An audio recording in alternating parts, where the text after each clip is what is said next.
I thought for 44 minutes and proceeded to miss Maiden 2 twice and also miss a Greek gift sacrifice. This is round one of the Shenandoah Open in Charlottesville, Virginia, and I'm playing Zhi Feng, a 12th grader, I think, or either just graduated high school or he's going into 12th grade. And he is, 300 points lower rated than me, so time for me to win this game. And yeah, entering this round, it was late night round, and I don't think that was it. I don't think there's anything notable about that. But it is game of 90 plus 30, and this is a no engine recap until the very end of this video. And I started with E4, best by test, and we played an Italian game. And against this, against bishop c5 on move 3, I like to play c3 and d4, the Greco gambit. And after the trade on d4, goes bishop b4 check, and this is a gambit line. There's knight. Oh, I don't have my mouse, so I can't draw arrows. So I'll just put it on the board. So there's knight c3 to gambit the pawn on e4. Yeah, gambit the pawn on e4, or knight d2, or bishop d2. All of them have a lot of theory. All of them are very well known. Knight bd2 is the least common and is the move I typically play. He does take on e4, and now I push to d5. So it's very tricky. So white gives up a pawn, but to gain space in the center. And what Zhi, I'm going to call him Fang, because I don't know if I'm pronouncing his first name correctly. So what Fang does, he trades on d2 first, so setting up a discovered attack if I take his knight on c6. So I take back. And he could trade bishops and then move his knight, but he decides to give a queen check. And I've had this position before, at least once in an online game. I don't think I've really had this over the board before. And I play king f1. So I know up to this point that king f1 is the best move here. And then he plays queen c5. So for me, this is the first new move of the game. And I did annotate this game lightly, so you might see some question marks or exclamation points for moves I think were really good, really bad. And this is the moment. This is the moment where I think for 44 minutes, I go from 93 minutes to 49 minutes on this move. And there's a few things I was considering. I was considering rook c1, just defending my bishop. So right now, his king's open, but his queen is attacking my bishop. So if I really wanted to lose, I could take the bishop on b4. He could take this with check, and then I could counter check, and then he could trade, and then take my bishop for free, and then now I'm just losing. So if I really want to lose, that's the way I would lose. That's one way to lose. I guess there's many ways to lose. So I have 44 minutes here. The main candidate moves I had was queen e2 check and queen e1 check.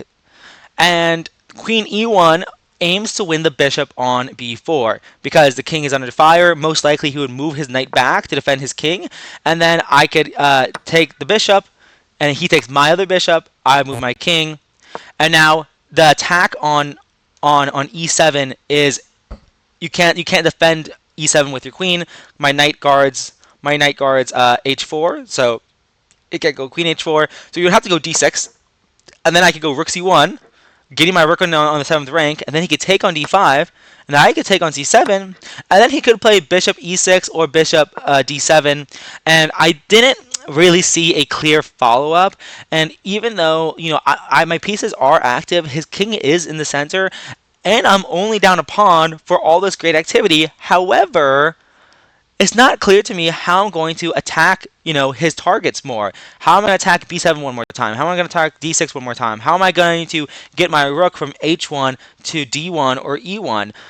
So there's a lot of questions on how am I actually going to improve my position from this position? How am I going to improve my position from this position? Sure. And so that's why ultimately I did not go queen e1. And anything slower like bishop b3 or rook c1 is just not in the spirit of the position. Bishop or rook c1 does x-ray the queen, so that is worth noting. But honestly, I don't think it's that good. For example, maybe you can just go knight e7 here. And then if d6, trying to set up a discovered attack on f7 with the bishop, then d6 I can always take. And now I'm down 2 pawns, and like I said, it's not super obvious to me how to improve this position, mostly because my king's on f1. If I could castle, then it doesn't matter as much. I can sacrifice 1 pawn or 2 pawns, because then I can get my other rook in the game very quickly, and my king's safe. But with my king on f1, I have to be very careful with how these positions progress. So that's why after queen c5, I just play queen e2 check. And after knight e7, I had to consider what part of my 44-minute think was, okay, am I going to trade on b4 and then play rook e1, or am I just going to play rook e1 immediately? And I ultimately decided, and so the main thing that I'm considering is, the main difference is that black can take on d2.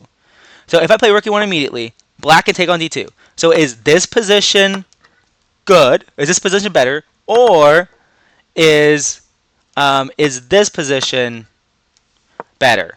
So the queen's on b4 versus the queen and the knight's on f3 versus the queen on c5 and then on d2. So which one's better? Queen on b4, knight on f3, or queen on c5, knight on d2? I ultimately decided I wanted to give my opponent the opportunity to take my bishop on b4, and after knight takes, my knight guards my bishop. So if he castles here, then I can just simply take his knight on e7. And if he doesn't castle, well, my knight's coming into e4 very soon, and it's going to wreak havoc in this position. So for example, if he goes king f8, sidestepping the pin on, but actually you can't even move the knight though. If you move the knight, then it would be mate on e8 with the queen. So if you do go king f8, I don't quite remember what I was going to do. I think knight e4 here, and if queen d4, I might honestly just go d6 here, attacking his knight, defended by my knight. And if he takes, I can go knight g5, attacking his knight twice, and attacking f7, which looks kind of tempting. But of course, if d6, he can maybe he can move his knight. Can he move his knight? I don't think so. But it looks very promising. And if he doesn't move his king, like if he just plays like b5 or something like that, if he doesn't move his king, well, now knight e4 is even more powerful, because if queen d4, now there's knight d6 check, and I win the game.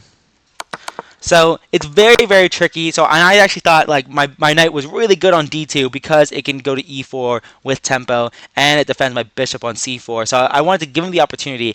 Plus, if he doesn't move what he did in the game, castles, then he loses. So his idea is that if I take his bishop, he takes my bishop, I take his knight, he can take my bishop with check. That's his idea. And he's right. That is the case. However, what he missed was after I take, I play a3. And suddenly your queen cannot actually keep in touch with this bishop. If you go queen c5, then b4, and the pawn guards c6, and you can't keep attacking this bishop on c4, and I'm going to win the knight for free. So he goes queen a4, but now I go b3, defending my bishop. And so after he moves his queen, I take his knight, and it's game over. I have a piece for 2 pawns. However, I'm down about 50 minutes on the clock, maybe even 55 minutes on the clock at this point. I'm down a lot of time on the clock, and he decides not to trade queens. He wants to keep the game alive. He's eyeing e1. So if I ever go, king g1, and I move this knight, and I move this queen, then this rook is hanging. But that's a lot of ifs, so right now I'm looking pretty fine. And here I thought for about like 15 minutes here, because I was thinking like, should I do a quiet move like g3 and king g2 just to finish development? And I was like, no, d6. Which is a really, really great move.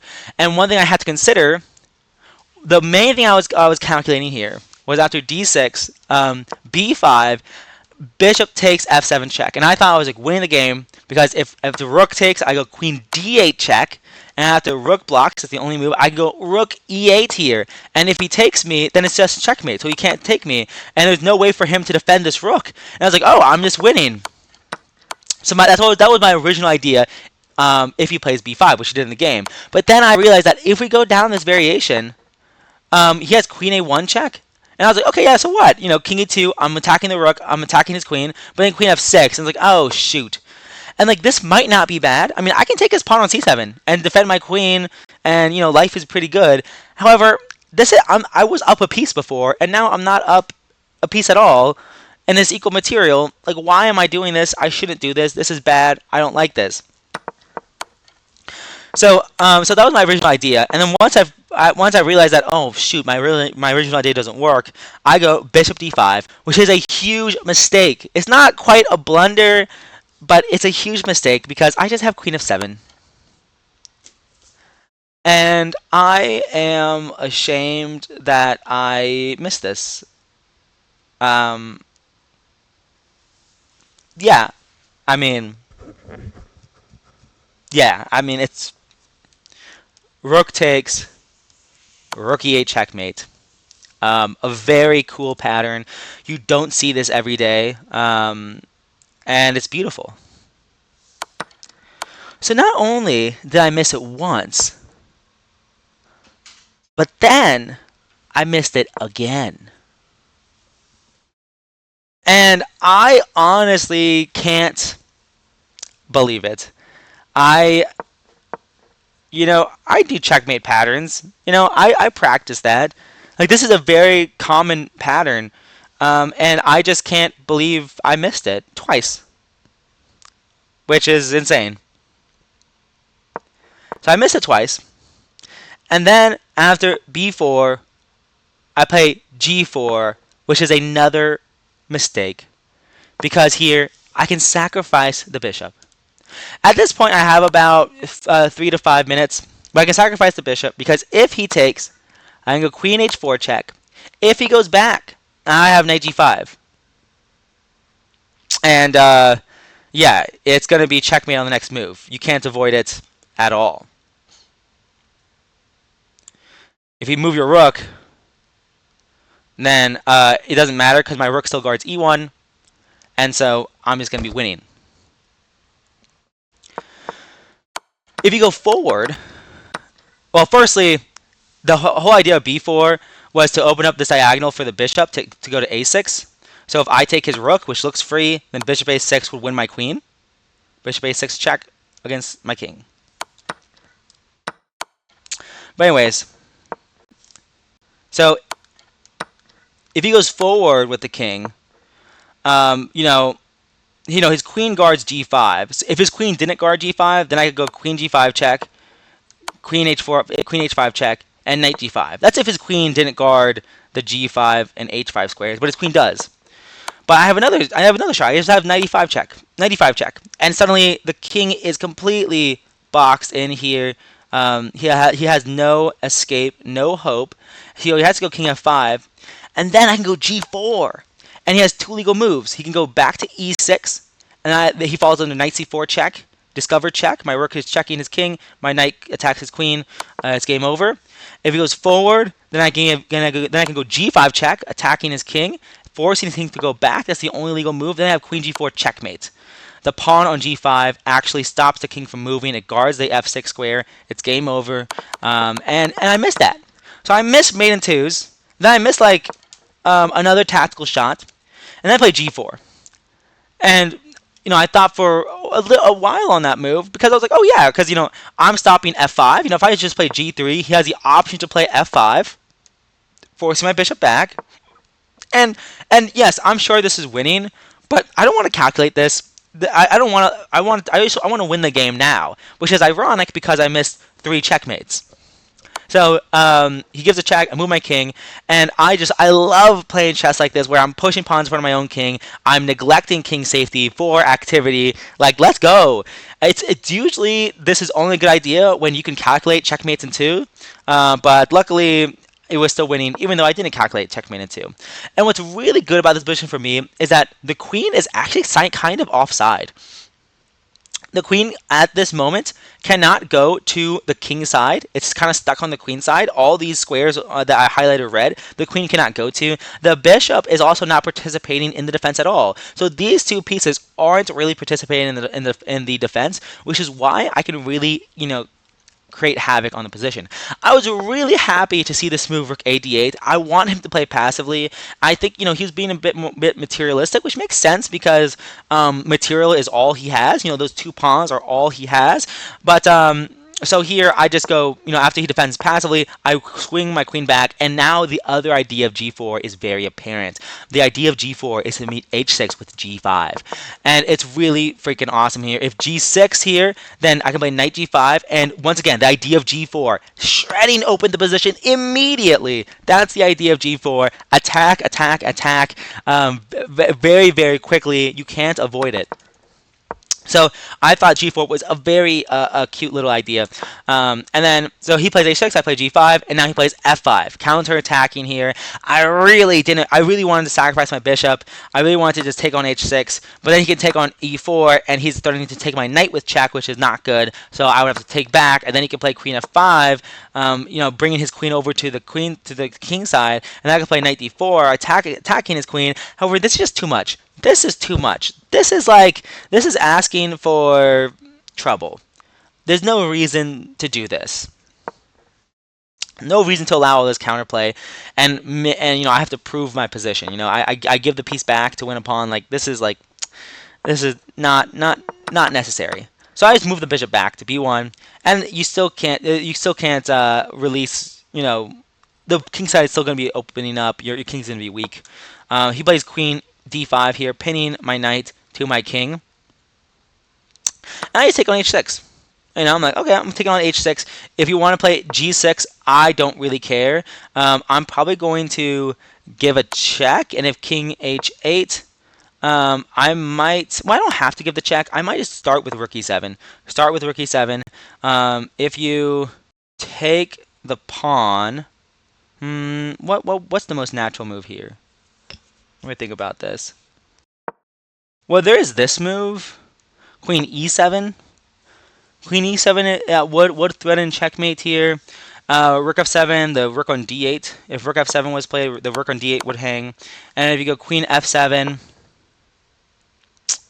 then I'm not really concerned. I could always go knight g5 here, because now if you take me, there's a pawn fork, forking the rooks.